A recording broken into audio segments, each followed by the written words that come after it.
apakah membanyakkan ya? Apakah membanyakkan makanan dalam menyiapkan berbuka mengurangi pahala puasa? Ya, untuk menyiapkan makanan ya, dalam buka puasa kita lihat dulu untuk apa. Kalau untuk memberi makan, untuk memberi bukaan kepada orang lain, maka ini bagus ya. Kita akan dapat pahala sebagaimana orang itu berpuasa. Dalam hadis Nabi dikatakan ya, man fattara sha'iman kana lahu mislu ajrihi. Barang siapa yang memberi bukaan kepada orang lain, maka baginya pahala yang semisal dengan orang yang puasa itu. Maka kalau tujuan untuk memperbanyak makanan ini untuk apa?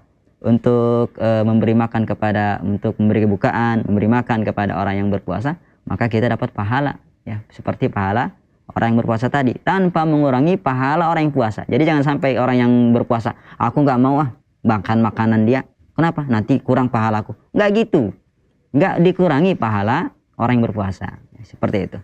Jadi jangan sampai kita tidak mau berbagi dan tidak mau menerima. Terima. Kemudian perincian yang kedua adalah jikalau tujuannya bukan untuk memberikan orang lain, cuma untuk mewah-mewahan saja, untuk berlebih-lebihan, maka ini jelas bertabrakan dengan firman Allah Subhanahu wa taala. Kulu washrabu wa la tusrifu innahu la yuhibbul musrifin. Makan dan minumlah tapi jangan berlebih-lebihan.